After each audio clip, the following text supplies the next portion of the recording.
எனக்கு கிச்சனில் அதிக நேரம் பிடிக்கிறது குக்கிங் பண்ணுறதை விட குக் பண்ணின பாத்திரத்தை கழுவுறதுக்கு தான் எனக்கு ரொம்ப டைம் ஆகும். பார்த்துருப்பீங்க பாத்திரங்கள்லாம் எவ்வளோ அடியில் கடிப்பிடிச்சிருக்கு அப்படின்னு. ஸோ அந்த ப்ராப்ளமை சால்வ் பண்ணுறதுக்காக தான் நான் வந்து புது கேஸ் ஸ்டவ்வே வாங்கிட்டேன். நான் எந்த கேஸ் ஸ்டவ் வாங்கினேன், அது எப்படி இருக்குது அப்படிங்கிற ஃபுல் ரிவ்யூ ஹானஸ்ட்டாக கொடுத்துருக்கேன். Welcome to my channel. நான் உங்கள் பிரியா. என் சேனலை சப்ஸ்கிரைப் பண்ணி தொடர்ந்து ஆதரவு கொடுத்துட்ருக்கேன். உங்கள் எல்லாருக்குமே ரொம்ப நன்றி. இனிமேல் சப்ஸ்கிரைப் பண்ண போகிறவங்களுக்கும் ரொம்ப ரொம்ப நன்றி. புது கேஸ் ஸ்டவ் வாங்கணும் அப்படிங்கிறது சடனாக முடிவு பண்ணின விஷயம் கிடையாது. அதுவுமே ரொம்ப வருஷமாக யோசிச்சுட்டு இருந்தது தான். சரி, ஓகே, ஃபைனலாக இப்போ ரொம்ப அதிகமாக பாத்திரங்களில் கறி பிடிக்குது. அதோடு சேர்த்து சமைச்சிட்டு இருக்கும்போதே கேஸ் லீக் ஆகிற மாதிரி அதிகமான ஸ்மெல்லுமே வருது. இந்த கேஸ் ஸ்டவ் யூஸ் பண்ண ஆரம்பித்து ஒரு 15 வருஷம் இருக்கும். உள்ள ஃபுல்லாகவுமே நல்லா துரு பிடிச்சி போயிடுச்சு. அந்த கேஸ் ஸ்டவ் தாங்கி நிற்கிற அந்த கால் கூட ரொம்ப ஊறி போயிட்டுருச்சு. கேஸ் பர்னரை க்ளீன் பண்ணிவிட்டு போட்டால் கறி பிடிக்கிற ப்ராப்ளம் போயிடும் அப்படின்னு நினச்சி நிறைய தடவை கேஸ் பர்னரும் க்ளீன் பண்ணி போட்டு பார்த்தாச்சு. அப்பயுமே அதே பிரச்சனை இருந்துக்கிட்டே தான் இருந்துச்சு. 1 மணி நேரத்துலேருந்து 1.5 மணி நேரத்தில் சமையலே முடிச்சிருவேன். ஆனால் அந்த சமைச்ச பாத்திரங்களை கழுவுறதுக்கு எனக்கு 1 மணி நேரத்துக்கு மேலே ஆகும். ஏன்னா இவ்வளோ கறி பிடிக்கிறதுனால அதை தேய்ச்சி கழுவவே ரொம்ப டைம் எடுக்கும். புதுசாக யாராவது வீட்டுக்கு வந்து என்னுடைய சமையல் பாத்திரங்களை பார்த்தாங்க அப்படின்னா நான் கேஸ் ஸ்டவ்ல தான் சமைச்சேன் அப்படின்னு நம்பவே மாட்டாங்க. அடுப்பு பற்ற வச்சு சமைச்ச மாதிரி இருக்கு. வாங்க போகிறதுக்கு முன்னாடி நாளே ஃபர்ஸ்ட் கவுண்டர் டாப்பை அளவு எடுத்துக்கிட்டேன். ஏன்னா நான் வீட்டில இருந்து 25 to 30 கிலோமீட்டர் டிராவல் பண்ணி தான் இந்த ஷோரூமுக்கே போக முடியும். ஏதாவது ப்ராப்ளம் அப்படின்னா திரும்பவும் நான் சேஞ்ச் பண்ணுறதுக்கு இவ்வளோ தூரம் வரணும். அதனால நான் கம்ப்ளீட்டாக அளவெல்லாம் எடுத்துக்கிட்டு கிளம்பியாச்சு. இந்த வீடியோவில் நீங்கள் நிறைய கேஸ் ஸ்டவ் மாடல்ஸ் வந்து பார்க்க முடியும். எல்லாமே என்னுடைய பையன் தான் கவர் பண்ணியிருந்தான். என்னுடைய மைண்டில் ஒரு 3 மாடல் மட்டும் யோசிச்சுட்டு போயிருந்தேன். ஸோ அந்த மாடல் வாங்கிக்கலாம் அப்படிங்கிற மாதிரி. இந்த ஷோரூம் வந்து பாடியில் இருக்கக்கூடிய சரவணா ஸ்டோர்ஸ். அது வந்து ஃபர்னிச்சருக்கு மட்டும் தனியாக இருக்குல்ல, அந்த ஷோரூம். நிறைய மாடல் இருந்துச்சு. சூஸ் பண்ணுறதுக்கு கொஞ்சம் கஷ்டமாக தான் இருந்துச்சு. ஆனால் ரொம்ப ஈஸியாக டக்குன்னு சூஸ் பண்ணிட்டேன். ஆனால் நான் மட்டும் கவுண்டர் டாப்பை அளவெடுக்காமல் போயிருந்தேன் அப்படின்னா காரியமே கெட்டிருக்கும். எனக்கு கன்ஃபியூஷனில் எது வாங்கணும் அப்படிங்கிறதே மைண்ட் குழப்பமாயிட்டு இருந்திருக்கும். இந்த காலையில் சமைக்கிற வேலை அப்படிங்கிறது ரொம்ப டென்ஷனான ஒர்க்கு. அதை நமக்கு ரொம்ப ஈஸியாக பண்ணி கொடுக்குறதுங்கிறதே நம்மளுடைய கேஸ் ஸ்டவ் தான். அதில் என்னுடைய பழைய கேஸ் ஸ்டவ் வந்து ஸ்லோ பண்ண அப்படின்னா கப்புன்னு ஆஃப் ஆயிரும். திரும்பவும் பற்ற வைக்கணும். அந்த ஸ்டவ்வை நிறைய தடவை ரிப்பேர் பண்ணியுமே யூஸ் பண்ணியாச்சு. புதுசாக ஸ்டவ் வாங்கணும் அப்படின்னு நினைக்கும் போதே எனக்கு மைண்டில் இருந்தது கிளீனிங்க்கு ரொம்ப ஈஸியாக இருக்க மாதிரி தான் வாங்கணும், நிறைய டிசைன்ஸ் இருக்க மாதிரி வாங்கக்கூடாது அப்படிங்கிறதுனால நான் ஆல்ரெடி ஒரு 2 இயர்ஸ் பேக்கில் இருந்தே எனக்கு பிரீத்தி எம்பர் இருக்குல்ல, அந்த மாடல் மேலே ஒரு கண்ணு 3 பர்னர் ஸ்டவ். அது பார்த்தீங்கன்னா பிளெயினாக இருக்கும். மேலே பாடி நல்லா க்ளீன் பண்ணுறதுக்கு ரொம்ப ஈஸியாக இருக்கும். ஸோ நம்ம எப்போவாவது மாற்றணும் அப்படின்னா அந்த மாடல் தான் வாங்கணும் அப்படின்னு மனசில் யோசித்து வச்சுருந்தேன். ஆனால் அங்கே போனதுக்கப்புறமா விதவிதமாக ரகரகமாக கலராக பார்த்ததுக்கப்புறமா மனசு வந்து சஞ்சலப்பட ஆரம்பிச்சிருச்சு. வேறு எந்த மாடல் வாங்கலாம் அப்படின்னு. கிளாஸ் டாப் வாங்குங்க அப்படின்னு பசங்க சொன்னாங்க. கிளாஸ் டாப் மேலே ஒரு ஆசை இருக்குது, பார்க்க அழகாக இருக்குது. ஆனால் அது ரொம்ப சேஃப்டி கிடையாது. நிறைய வீடியோ பார்த்தாச்சு. கேஸ் டாப் வந்து வெடிக்கிற மாதிரி. பணத்தை போட்டு வாங்கி வச்சுக்கிட்டு எப்போ வெடிக்குமோன்ற பயத்தோடவே நம்ம வாழ முடியாது. அதனால் நான் கிளாஸ் டாப் சைடே போகவே இல்லை. பார்த்தேன் அழகாக இருக்குது, ஓகே நீ அங்கேயே இரு அப்படின்னு சொல்லியாச்சு. அதுக்கப்புறமா விடிஎம் பிராண்ட்ல டஸ்கர்னு வருதுல்ல ஒரு மாடல், அந்த மாடல் பார்த்துருந்தேன். 3 பர்னர் ஸ்டவ் தான் ஃபர்ஸ்ட் பார்த்தேன். இந்த பக்கம் 4 பர்னரும் இருந்துச்சு, இந்த பக்கம் 3 பர்னரும் இருந்துச்சு. கண்ணு 2 பக்கமும் போயிட்டு வந்துச்சு. சரி, ஓகே, ஃபர்ஸ்ட் 3 பர்னர் பார்க்கலாம் அப்படின்னாக்கா அதில் வந்து மேனுவலாக ஆன் பண்ணுற சிஸ்டமும் இருந்துச்சு, ஆட்டோமேட்டிக்காக ஆன் பண்ணிக்கிற மாதிரியும் இருந்துச்சு. பட் ஆட்டோமேட்டிக்லாம் வந்து எங்கள் வீட்டில் செட் ஆகாது. பசங்க எல்லாமே வருவாங்க போவாங்கன்றதுனால நான் ஆட்டோமேட்டிக் வந்து வாங்கவே இல்லை. பசங்களுமே கிச்சனில் சமைக்கிறதுக்கு வருவாங்க அப்படிங்கிறதுனால நான் ஆட்டோமேட்டிக் வந்து வாங்கவே இல்லை. கேஸ் லீக்கேஜ் ப்ராப்ளம்லாம் ஆச்சு அப்படின்னா சேஃப்டி கிடையாது அப்படிங்கிறதுனால எப்போவுமே மேனுவலாக நானே ஆன் பண்ணி விடுறது தான் எனக்கு கரெக்டாக இருக்கும். ஹஸ்பண்ட் கூட சொன்னாங்க ஆட்டோமேட்டிக்காக ஆன் பண்ணிக்கிறது வாங்கிக்கலாமே, நல்லா இருக்குல்ல, கொஞ்சம் டிஃப்ரெண்ட்டாக யூஸ் பண்ணு அப்படின்னு சொன்னாங்க. பட் எனக்கு அதில் விருப்பம் கிடையாது. 4 பர்னர் ஸ்டவ் வந்து பார்த்துருந்தேன். அதை வந்து அளவு எடுத்து பார்க்கும்பொழுது எனக்கு வந்து அப்படியே கரெக்டாக நான் மெஷர்மெண்ட் எடுத்துகிட்டு போனதும் அந்த மெஷர்மெண்ட்டும் அப்படியே ஈக்குவலாக இருக்க மாதிரி இருந்துச்சு. எனக்கு ஒரு டவுட் ஆயிடுச்சு. நம்ம தான் இன்ஸ்டேப்பை கையிலேயே கொண்டு போயிருந்தோமே, அதனால இன்ஸ்டேப்பில் அளவு எடுத்து பார்த்தாச்சு. அப்படி நான் வந்து கவுண்டர் டாப் அளவு வந்து 51 சென்டிமீட்டர் வந்து எடுத்துகிட்டு போயிருந்தேன். அங்கே போய் அளவு எடுத்து பார்க்குறேன், கேஸ் ஸ்டவ்வுமே 51 சென்டிமீட்டர் இருக்குது. இது வச்சா கரெக்டாக இருக்குமா, இல்லைனா வந்து வெளியில் வரைக்கும் வருமா, இல்லை பத்தாமல் போயிருமா அப்படின்னு நிறைய கேள்விகள் இருந்துகிட்டே இருந்துச்சு. அந்த அக்காவை வந்து ரொம்ப கொடன்னு கொடைஞ்சிட்டேன். அவங்க என்ன சொன்னாங்கன்னா, கட்டுறவங்க வந்து கரெக்டாக அதுக்கேற்ற மாதிரி அளவு வச்சு தான்மா கட்டுவாங்க, அதனால் உனக்கு இது கரெக்டாக தான் இருக்கும், லெக் வந்து உனக்கு உள்பக்கமே தான் இருக்குது அப்படிங்கிறதுனால உனக்கு ஈஸியாக இருக்கும், நீ இன்னொரு தடவை செக் பண்ணு அப்படின்னாங்க. அதுக்கப்புறமா அவங்கள எடுத்து வெளியில் வைக்க சொல்லி திரும்பவும் நான் வந்து இன்ஸ்டேப் வச்சு செக் பண்ணி பார்த்தேன். அப்படியே பர்ஃபெக்டான சைஸாக இருந்துச்சு. ஒரு டவுட்ஃபுல்லாகவே வாங்கினேன்.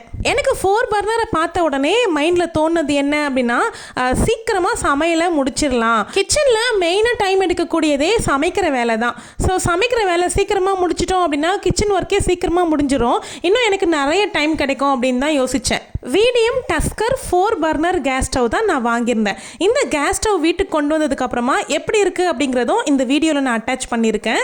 இந்த கேஸ் ஸ்டவ்வை எதனால நான் சூஸ் பண்ணினேன் அப்படிங்கிறதுமே வீடியோவில் சொல்லியிருக்கேன். 2 ப்ராடக்ட்டுக்குமே, அதாவது நம்ம பூஜை ஸ்டாண்டும் வாங்கியிருந்தோம்ல, ஸோ பூஜை ஸ்டாண்டு அண்டு இந்த கேஸ் ஸ்டவ் 2 ப்ராடக்ட்னுடைய பில்லிங் ப்ராசஸ் எல்லாமே முடிஞ்சதுக்கு அப்புறமா கேஸ் ஸ்டவ் மட்டும் கையிலேயே எடுத்துக்கிட்டோம் வீட்டுக்கு. இந்த வீடியோவில் தான் நீங்கள் வந்து சேனலுக்கு புதுசாக வந்திருக்கீங்க அப்படின்னா பூஜை ஸ்டாண்டு விளாக் எல்லாமே பார்த்துருக்க மாட்டீங்க. விருப்பம் இருக்கிறவங்க சேனலில் விசிட் பண்ணி பார்த்துக்கோங்க. ஆட்டோவில் வச்சு எடுத்துக்கிட்டு கொரட்டூர் ரயில்வே ஸ்டேஷனுக்கு வந்துட்டோம். ஸோ ட்ரெயினில் எடுத்துக்கிட்டு வீட்டுக்கு போயிடலாம் அப்படிங்கிறதுனால ரொம்ப லேட் ஆயிடுச்சு. அன்றைக்கி வீட்டுக்கு வரத்துக்கே ஒரு 7:30 போல் ஆயிடுச்சு. அன்றைக்கி பொழுது ஊரையே சுற்றிக்கிட்டு வந்தோம் அப்படின்னு தான் சொல்லணும். காலையில் 9 மணிக்கு கிளம்பி நைட்டு 7:30 போல் வீட்டுக்கு வந்தோம். வீட்டுக்கு வந்ததுக்கு அப்புறமா ஹோட்டலில் வாங்கி சாப்பிட்டாச்சு. மோஸ்ட்லி இந்த மாதிரி சண்டேஸ்லாம் எங்கேயாவது வெளியில் போயிட்டு வரோம் அப்படின்னா கண்டிப்பாக வீட்டுக்கு வந்ததுக்கு அப்புறமா சுற்றி போட்டுக்குவோம். எங்கள் மாமியார் இருந்த வரைக்கும் எங்கள் 4 பேரையும் ஒன்றா உட்கார வச்சு சுற்றி போட்டுருவாங்க. ஸோ அவங்க இல்லாத நேரத்தில் நான் இவங்களை 3 பேரை தனியாக உட்கார வச்சு சுற்றி போட்டுட்டு அதுக்கப்புறமா எனக்கு தனியாக நானே சுற்றிக்குவேன். நிறைய பேர் இந்த டவுட்டுமே கேட்டிருந்தாங்க ஷார்ட்ஸில் பார்த்துட்டு, எப்படி சுற்றி போடணும் நம்ம அப்படின்னு. வெறும் கல்லுப்பு வச்சு மட்டும் சுற்றி போடலாம், அப்படின்னா மிளகாய் வச்சு சுற்றி போடலாம். அதுக்கப்புறமா இந்த தொடப்ப குச்சி வச்சு கூட சுற்றி போடுவாங்க எங்கள் அத்தைலாம். எனக்கு கல்யாணம் ஆகி வந்ததுக்கு அப்புறமா தான் இந்த தொடப்ப குச்சியில் கூட சுற்றுவாங்க அப்படிங்கிறது எனக்கு நல்லாவே தெரிஞ்சிச்சு. அதை வந்து சுற்றிட்டு ஒரு மூலையில் வச்சு நெருப்பு கொளுத்தி விட்டுருவாங்க. அது படப்படன்னு வெடிக்குது பார்த்தீங்களா, அப்போ நம்மளுடைய திருஷ்டியும் சேர்ந்து வெடிச்சிடும் அப்படின்னு சொல்லுவாங்க அத்தை. நிறைய பேருக்கு இருக்க டவுட் என்ன அப்படின்னா, நமக்கு நாமளே எப்படி சுற்றி போட்டுக்கிறது அப்படிங்கிறது. ஒன்றுமே கிடையாது. கிழக்க பார்த்து நின்று ஃபேமிலி மெம்பர்ஸ்க்கெலாம் எப்படி நம்ம சுற்றி போடுறோமோ அதே மாதிரி நமக்கு நாமளே சுற்றிக்கிட்டு அந்த கல்லுப்பை வந்து தண்ணியில் கரைச்சி விட்டுருங்க. கண் திருஷ்டியை கழிக்கிறதுக்கு இன்னும் நிறைய மெத்தட் இருக்குது. உங்களுக்கு தேவைன்னா சொல்லுங்கள் கமெண்ட்டில், நான் கண்டிப்பாக அதை ஒரு தனி பதிவாகவே உங்களுக்கு கொடுக்குறேன். ஊரையே சுற்றிட்டு வந்தேன். அவ்வளோ டயர்ட்லேயும் சாப்பிட்டு முடிச்சுட்டு உடனே எங்கள் ஹஸ்பண்டை வந்து நான் தொல்லை பண்ண ஆரம்பிச்சிட்டேன். எனக்கு வந்து அந்த கேஸ் ஸ்டவ்வை ஓப்பன் பண்ணி அந்த கவுண்டர் டாப்பில் கரெக்டாக ஃபிக்ஸ் ஆகுதா, அதுக்கு அது சைஸ் கரெக்டாக இருக்கா அப்படின்னு பார்த்தே ஆகணும், ப்ளீஸ் ப்ளீஸ் ப்ளீஸ்னு ரொம்ப அடம் பண்ண ஆரம்பிச்சிட்டேன். அதுக்கப்புறம் ஹஸ்பண்டும் என்னுடைய ஆர்வத்தை புரிஞ்சுக்கிட்டு டயர்ட் எல்லாமே பார்க்காம உடனே ஓப்பன் பண்ணி கிச்சனில் வச்சு காமிச்சிட்டாங்க. என்னுடைய சந்தோஷத்தை பார்த்த உடனே அவங்களுக்கும் ரொம்ப சந்தோஷம். அதை விட எனக்கு பயங்கர சந்தோஷங்க. வீட்டில் இருக்கிற இல்லத்தரசிகளும் சரி, வேலைக்கு போகிற லேடிஸாக இருந்தாலும் சரி, நமக்கு வீட்டில் எந்த பிளேஸுக்கு எந்த ப்ராடக்ட் வாங்கினாலும் அவ்வளோ சந்தோஷமாக இருக்குமாங்கிறது எனக்கு தெரியலங்க. ஆனால் கிச்சனுக்கு நமக்கு பிடிச்சமான ஒரு பொருளை வாங்கிட்டோம் அப்படின்னா அளப்பரிய சந்தோஷத்தில் நம்ம அப்படியே துள்ளி குதிக்க ஆரம்பிச்சிடுறோம். கரெக்டு தானே? கரெக்டாக தான் இருக்கும். கிச்சனுக்கு இன்னுமே நிறைய ப்ராடக்ட்ஸ் வந்து வாங்க வேண்டியது இருக்குது. ஃபஸ்ட்டு வந்து மிக்ஸி சேஞ்ச் பண்ணணும் நெக்ஸ்ட்டு. ஸோ அதுக்கப்புறம் பாத்திரங்கள் எல்லாமே ஸ்டெயின்லெஸ் ஸ்டீலாக மாற்றணும். அப்படி நிறைய ஐடியாஸ் வச்சுருக்கேன். 1 by 1 காமிக்கிறேன், 1 by 1 வாங்குவோம். ஆனால் உண்மையாகவே ஒன்று சொல்லணும் அப்படின்னா பயங்கர வெயிட்டுங்க. கேஸ் ஸ்டவ் வந்து செம்ம வெயிட்டு. என்னால் கண்டிப்பாக தூக்கியெல்லாம் க்ளீன் பண்ணவே முடியாது. வீக்லி ஒன்ஸ் ஹஸ்பண்டை விட்டு தான் தூக்க சொல்லி க்ளீன் பண்ணணும். ஏன்னா அவ்வளோ வெயிட்டு. அவங்க தூக்கிட்டு வரும்போதே செம்ம வெயிட்டாக இருக்குது அப்படின்னு சொன்னாங்க. அந்த அளவுக்கு ஒர்த் ப்ராடக்ட். தூக்கிட்டு போய் கிச்சனில் வச்சதுக்கு அப்புறமா இருக்கிற பெரிய பெரிய பாத்திரங்கள், நான் தினம் எப்படி சமைப்பனோ அந்த பாத்திரங்கள் எல்லாத்தையும் வச்சு எனக்கு இடைஞ்சல் இல்லாமல் இருக்கா அப்படிங்கிறத செக் பண்ணி பார்த்ததுக்கு அப்புறமா தான் எனக்கு நிம்மதியான தூக்கம் அப்படிங்கிறதே வந்துச்சு அந்த அன்னைக்கு நைட்டு. சும்மா சொல்லக்கூடாதுங்க, நான் கூட பாத்திரங்கள் வச்சா இடிக்கும் அப்படின்னு தான் நினச்சேன். ஆனால் ரொம்பவே தாராளமாக இருக்குது. ஒரு பர்னர் முன்னாடி ஒரு பர்னர் பின்னாடி அப்படி இருக்கிறதுனால இது ரொம்ப ஈஸியாக இருக்குது எனக்கு. பசங்களுக்கும் ரொம்ப ஹாப்பிங்க. ஏன்னா புதுசாக ஒரு பொருளை வந்து வாங்கினதும் அவங்களும் ரொம்ப ஹாப்பி ஆகிட்டாங்க.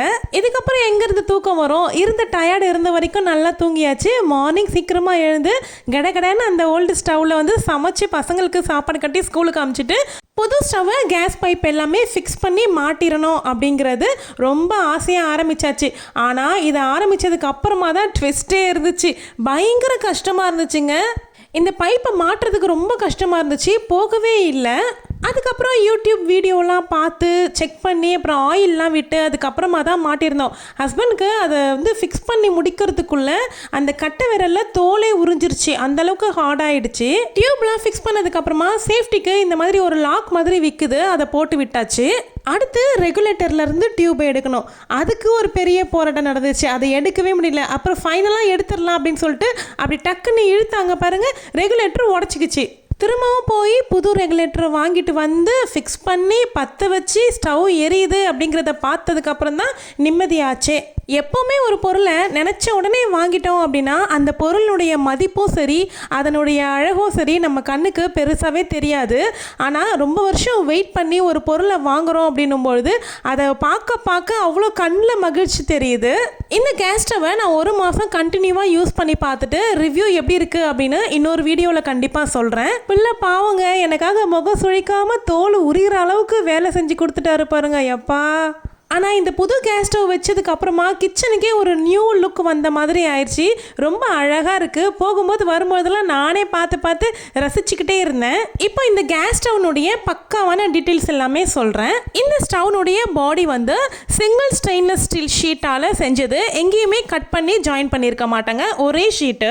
இதில் நமக்கு மெயின் பெனிஃபிட் என்ன அப்படின்னா ஒரே சிங்கிள் ஷீட்டுங்கிறதுனால பிளைனாக இருக்கிறதுனால க்ளீன் பண்ணுறதுக்கு ரொம்பவுமே ஈஸியாக இருக்குது. ஒரே வைப் பண்ணோம் அப்படின்னா சூப்பராக க்ளீன் ஆயிடுது. இதில் பியூர் பிராஸால் செஞ்ச 4 பர்னர் கேஸ் ஸ்டவ், ஒரு ஜம்போ பர்னர், ஒரு medium flame burner, 2 small burner. இதில் இருக்கக்கூடிய பேன் சப்போர்ட்டும் அப்புறம் அந்த டிப் ட்ரேவும் தனியாக எடுத்து நம்ம க்ளீன் பண்ணி மாட்டிக்கலாம், வாஷ் பண்ணியே மாட்டிக்கலாம். டிப் ட்ரே இருக்கிறதுனால ஏதாவது சிந்திருச்சு அப்படின்னா அதை தனியாக எடுத்து வாஷ் பண்ணிக்கலாம். பட் கீழே கவுண்டர் டாப்பில் சிந்துமான்னு கேட்டிங்கன்னா கண்டிப்பாக சிந்துது. நான் மோஸ்ட்லி வெயிட் தூக்கக்கூடாது அப்படிங்கிறதுனால இதை தினம் மேலே தூக்கி எடுத்து க்ளீன் பண்ண முடியாது. ஸோ வீக்லி ஒன்ஸ் தான் ஸ்டவ்க்கு கீழே கவுண்டர் டாப்பை க்ளீன் பண்ணிக்க முடியும். ஸோ அதுவும் ஹஸ்பண்ட் தூக்கி வச்சுக்கிட்டாங்கன்னா தான் என்னால் க்ளீன் பண்ண முடியும். இந்த கேஸ் ஸ்டவ் விடிஎம் பிராண்டில் டஸ்கர் மாடல். இந்த கேஸ் ஸ்டவ்னுடைய பாடிக்கு லைஃப் டைம் வாரண்ட்டி கொடுத்துருக்காங்க. ப்ராடக்ட்டுக்கு 5 இயர் வாரண்ட்டி சொல்லியிருக்காங்க. பார்க்குறதுக்கே ஒரு எலகண்ட்டாக கிளாஸி லுக்காக தான் இருக்குது. கிளாஸி ஃபினிஷுங்கிறதுனால க்ளீன் பண்ணி முடிச்சதுமே கிச்சனே க்ளீனாக இருக்க மாதிரி ஃபீல் ஆச்சு. ஸ்கூல்லேருந்து வந்ததுமே ஃபஸ்ட்டு கேட்ட கொஸ்டின் வந்து கேஸ் ஸ்டவ் ஃபிக்ஸ் பண்ணியாச்சா அப்படிங்கிறது தான். ஹஸ்பண்ட் வந்து ஃபிக்ஸ் பண்ணி கொடுத்துட்டு ஆஃபீஸ் போனதுக்கு அப்புறமா நான் கேஸ் ஸ்டவ் எல்லாமே தொடச்சிட்டு பொட்டெல்லாம் வச்சு பூவெல்லாம் வச்சு சுவாமிக்கு தூப தீபம் எல்லாம் காமிச்சு முடிச்சாச்சு. அக்னி தேவரில் அதனால் அவரை வணங்கணும். அப்புறம் பையன் வந்ததுக்கு அப்புறமா கடைக்கு அனுப்பி பால் வாங்கிட்டு வர சொல்லிட்டு ஃபஸ்ட்டு பால் தான் காய்ச்சிருந்தோம். இந்த கேஸ் ஸ்டவ்னுடைய ரேட் வந்து 15,000 rupees ஆச்சு. 3 பர்னர் ஸ்டவ் இருந்துச்சு, அது 11,000க்குள்ளவே தான் இருந்தது. இது வந்து 15,000 ஆச்சு. இதுக்கப்புறம் நம்ம சேனலில் வரக்கூடிய குக்கிங் வீடியோஸ் எல்லாமே இந்த ஸ்டவ்வில் இருந்து தான் நான் குக் பண்ணுறதை காமிக்க போகிறேன். தொடர்ந்து பார்க்கறதுக்கு சேனலை சப்ஸ்கிரைப் பண்ணி வச்சுக்கோங்க. ஆஃப்டர் 1 month நான் யூஸ் பண்ணி பார்த்துட்டு எப்படி இருக்குது அதுக்கப்புறம் ரிவ்யூ அப்படிங்கிறதையும் நான் கண்டிப்பாக உங்களுக்காக ஷேர் பண்ணுறேன். இப்போ ஆனில் இருக்கிற இந்த ஜம்போ பர்னர் வந்து ரொம்ப நல்லா சூப்பராக எரிஞ்சிட்ருக்குங்க. செம்ம பவராக வருது ஃப்ளேமு. இந்த கேஸ் ஸ்டவ்வில் சமைக்கிற வீடியோவை அடுத்தடுத்து ஷேர் பண்ணுறதுக்கு நான் ரொம்ப ஆர்வமாக வெயிட் பண்ணிகிட்ருக்கேன். பார்க்குறதுக்கு ரெடியாக இருங்க. நான் மோஸ்ட்லி 80% 3 பர்னர் கேஸ் ஸ்டவ் வாங்கணும் அப்படிங்கிற மைண்ட் செட்டில் தான் போனது. 20% ஆசை மட்டும்தான் இருந்துச்சு 4 பர்னர் மேலே. மோஸ்ட்லி ஸ்டார்டிங்லலாம் 4 பர்னர் வந்து நிறைய கேஸ் செலவாகும் அப்படிங்கிற மாதிரியெல்லாம் நிறைய பேர் சொல்லுவாங்க. அது உண்மைதானா இல்லை மித்தா அப்படிங்கிறது எனக்கு தெரியல. அதுக்கப்புறமா இந்த மாடல் பார்த்ததுக்கப்புறமா எனக்கு ரொம்பவுமே பிடிச்சிருந்துச்சு. ஸோ வேலையுமே சீக்கிரமாக முடியும் அப்படிங்கிறதுனால வாங்கிட்டேன். ஸ்டவ்வை க்ளீன் பண்ணுறதுக்கு பேக்கிங் பவுடரோ இல்லைனா வந்து ஸ்க்ரப்பரோ, ஸ்டீல் ஸ்க்ரப்பரோ, க்ரீன் ஸ்க்ரப்பர் கூட யூஸ் பண்ணக்கூடாது அப்படின்னு சொல்லியிருக்காங்க. சோப் லிக்விட் வச்சு ஸ்பாஞ்ச் வரும் பார்த்தீங்களா, அந்த ஸ்பாஞ்ச் வச்சு மட்டும்தான் க்ளீன் பண்ணணும் அப்படிங்கிற மாதிரி அதுலேயே கொடுத்துருக்காங்க. கிளாத் வந்து மைக்ரோ ஃபைபர் கிளாத் வச்சு தான் க்ளீன் பண்ணணும் அப்படிங்கிற மாதிரி சொல்லியிருக்காங்க. உண்மையாகவே ரொம்ப நல்லா இருக்குங்க இந்த கேஸ் ஸ்டவ்வு. கம்ப்ளீட்டாக பிளைனாக இருக்கிறதுனால க்ளீனிங்க்கு மெயினாக ரொம்ப யூஸ்ஃபுல்லாக இருக்குது. இந்த கேஸ் ஸ்டவ்னுடைய லிங்க்கை நான் டேக் பண்ணுறேன். 3 பர்னர் ஸ்டவ்னுடைய லிங்க்குமே டேக் பண்ணுறேன். வேணுன்றவங்க செக் பண்ணி ப்ரைஸ் செக் பண்ணிக்கோங்க.